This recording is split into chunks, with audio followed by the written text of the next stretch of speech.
वक्फ संशोधन कानून को लेकर भले ही पूरा विपक्ष ये कहता है कि अल्पसंख्यक वर्ग इस कानून का समर्थन नहीं दे रहा है, पूरा विपक्ष देश की सड़क से लेकर संसद और अब सुप्रीम कोर्ट में यह कह रहा है कि अल्पसंख्यक वर्ग इसका साथ नहीं दे रहा है। वक्फ कानून की वैधता पर भी चुनौती दे दी गई है, सुप्रीम कोर्ट में बहस चल रही है।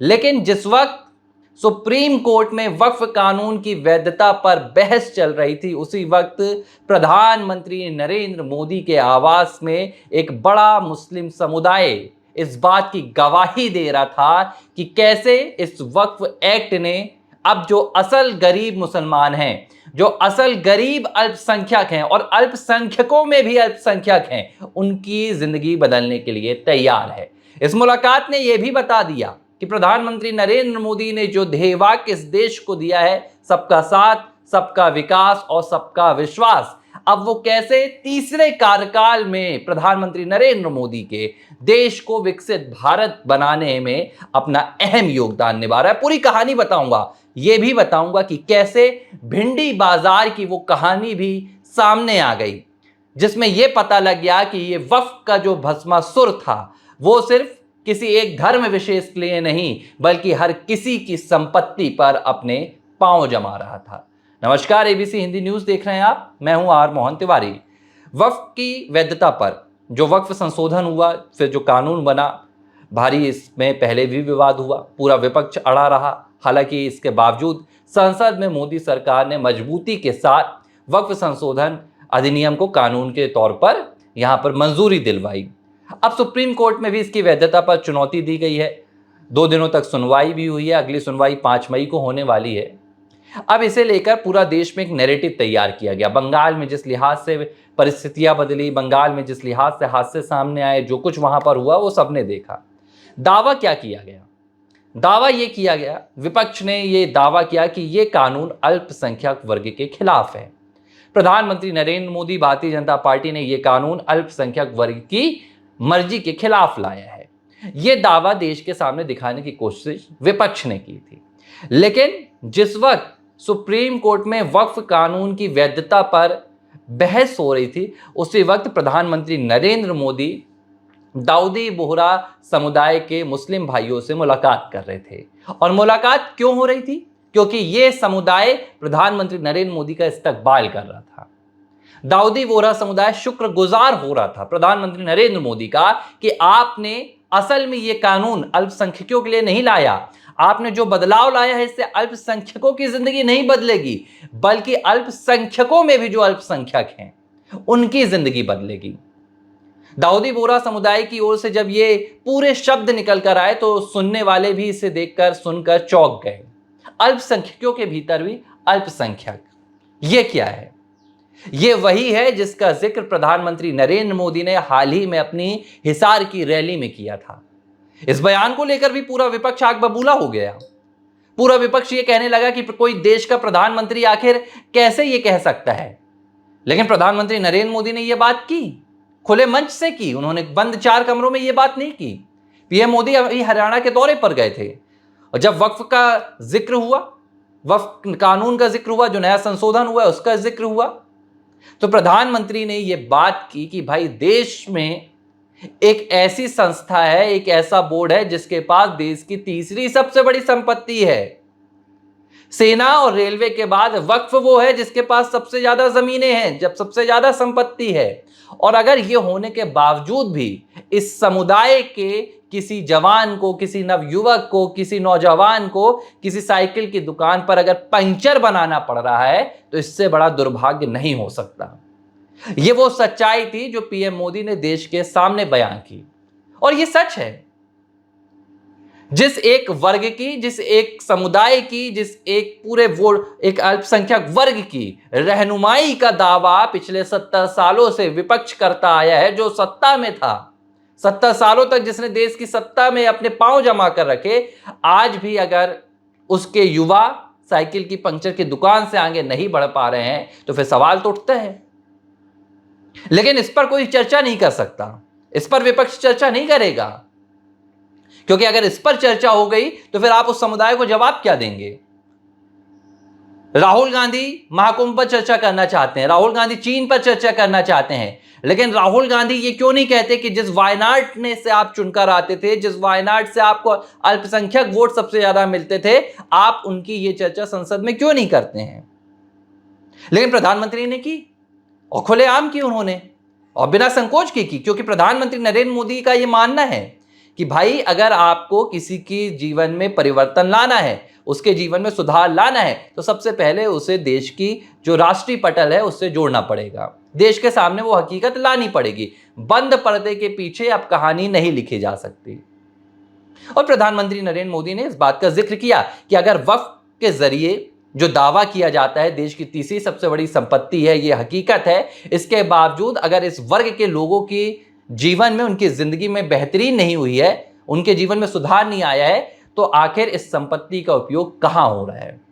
पीएम मोदी ने बताया कि असल में ये वक्फ जो पूरी संपत्तियां हैं, ये माफियाओं के इस्तेमाल में आ रही थी, और इसी से बचाने के लिए ये वक्फ जो नया कानून आया है, ये पूरा वक्फ की संपत्तियों को संरक्षित करता है, एक प्रोटेक्शन देता है, और उसका जो एक रेगुलेटरी है वो बनता है। अब जब प्रधानमंत्री नरेंद्र मोदी ने लोक कल्याण मार्ग स्थित अपने आवास में, प्रधानमंत्री आवास में, दाऊदी बोहरा समुदाय के लोगों से मुलाकात की। अच्छा, पहले तो आप ये समझ लीजिए कि आखिर ये दाऊदी बोहरा समुदाय क्या है। इसके बाद हम बताएंगे कि मुलाकात में क्या हुआ और कैसे इस मुलाकात ने देश के सबसे बड़े सच से पर्दा उठा दिया। इस्लाम में दो वर्ग हैं, एक शिया है, एक सुन्नी है, और ये जो दाऊदी बोहरा समुदाय है ये शिया वर्ग से आता है, और ये समुदाय, इसकी जो तादाद है वो दुनिया भर में बेहद कम है, करीब 10 लाख है, लेकिन बावजूद इसके ये सबसे शिया वर्ग का समृद्ध समुदाय माना जाता है, सबसे इंटेलेक्चुअल बुद्धिजीवी समुदाय माना जाता है।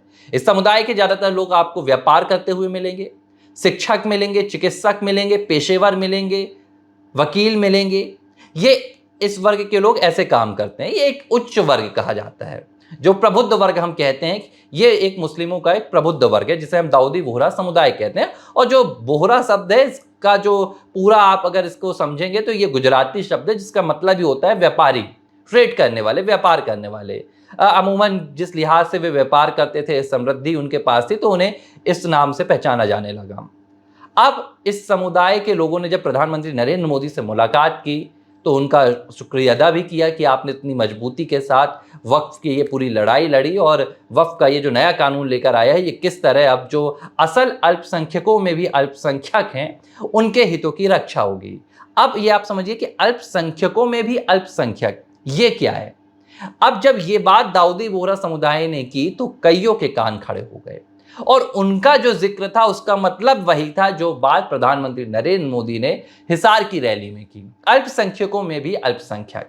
विपक्ष और देश की सरकारें आज तक जो भी रही हैं वो ये बात करती रही हैं कि हम अल्पसंख्यकों के हितों की बात करते हैं, अल्पसंख्यकों के कल्याण की बात करते हैं, अल्पसंख्यकों को वो किनारे पड़े हुए हैं, हाशिए पर पड़े हुए हैं, उससे मुख्य धारा में लाने की बात करते हैं। लेकिन ये जो पूरा वक्फ का किरदार था यहाँ पर अब तक, उससे अल्पसंख्यकों में सिर्फ उनका भला होता था जो इस वक्फ की संपत्तियों पर कुंडलिनी मार के बैठे थे, लेकिन जो असल में अल्पसंख्यकों में भी अल्पसंख्यक हैं उनका भला नहीं होता था।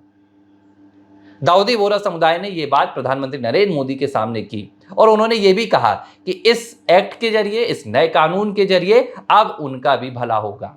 और इस दौरान एक कहानी बताई गई। कहानी जुड़ी है महाराष्ट्र के मुंबई के, जो दक्षिणी मुंबई है उसके भिंडी बाजार से। दाऊदी बोहरा समुदाय के एक शख्स ने अपनी दर्द भरी कहानी सुनाई, उसने अपनी पीड़ा सुनाई कि कैसे वक्फ का भस्मासुर किसी धर्म विशेष की संपत्तियों बस पर ही नहीं अपनी पांव जमाता था, अपनी कुंडली जमाता था, बल्कि इसे जहां जो संपत्ति मिलती थी वहां पर ही अपने पांव जमा देता था। उन्होंने कहा, दाऊदी बोहरा समुदाय के एक शख्स ने कहा कि हमने साल 2015 में बहुत मेहनत करके एक जमीन खरीदी हुई थी। अब अपने काम के लिए खरीदी थी, व्यापार के लिए खरीदी थी। साल 2019 में अचानक दो शख्स आते हैं, एक नासिक से आता है और एक शख्स अहमदाबाद से आता है, और आकर कहता है कि ये वक्फ है, ये जमीन वक्फ है, और इसके बाद वो इस पर अपना हक जता देता है। इस तरह वक्फ के जरिए लोगों की संपत्तियों को हड़पा गया, उनकी संपत्तियों पर माफिया जाकर बैठ गए। ना तो उनका जो कहीं ना कहीं हक था वो अल्पसंख्यकों में अल्पसंख्यकों को मिला, ना तो गरीब मुस्लिमों को मिला, ना असहाय मुस्लिमों को मिला, बल्कि उनका दुरुपयोग चंद लोग करते रह गए। प्रधानमंत्री नरेंद्र मोदी का वक्त बोहरा समुदाय ने, दाऊदी बोहरा समुदाय ने शुक्रिया अदा किया और इस दौरान कई बातें निकल कर आई। एक बात यह भी निकल कर आई, जो बात बार बार विपक्ष कहता है कि ये जो कानून लाया गया, ये जो संशोधन लाया गया, ये भाजपा की अपनी मनमानी है, जबकि अल्पसंख्यक वर्ग इसका समर्थन नहीं करता।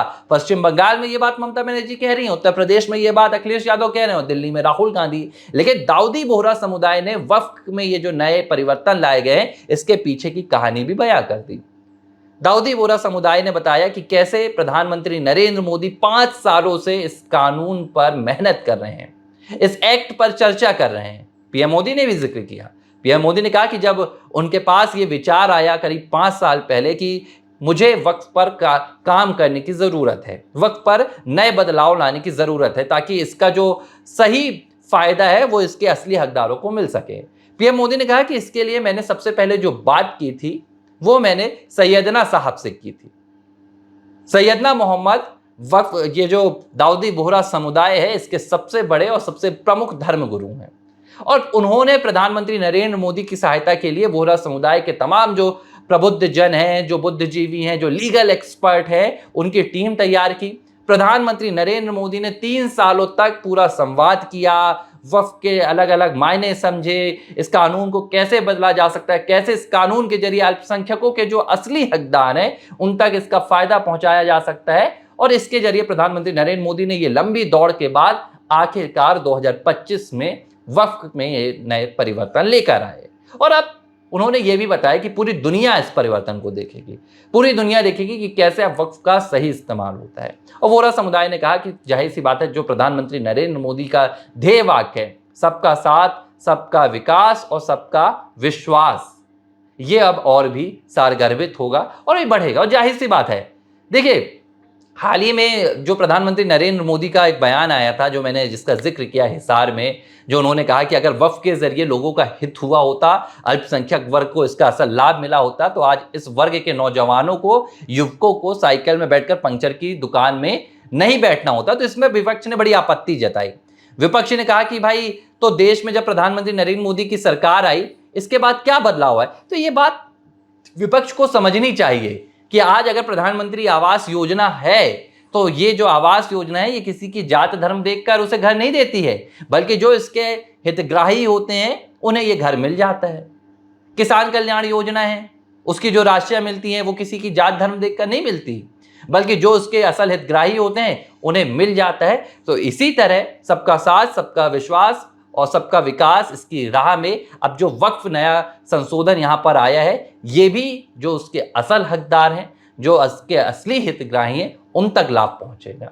और इस पूरी मुलाकात ने यह भी जाहिर कर दिया कि जो विपक्ष पूरा एक एजेंडा चला रहा है, जिसमें वो बार बार दावा कर रहा है कि इस पूरे नए कानून में कहीं भी अल्पसंख्यक वर्ग का समर्थन नहीं है, ये बात भी तय हो गई कि जो इस वर्ग का सबसे प्रबुद्ध वर्ग है, दाऊदी बोहरा समुदाय, उससे बातचीत के बाद ही, उसके द्वारा जो तमाम संशोधन बताए गए, जो तमाम उनके द्वारा विकल्प दिए गए, उस पर ही प्रधानमंत्री नरेंद्र मोदी ने काम कर ये नया इतिहास लिखा।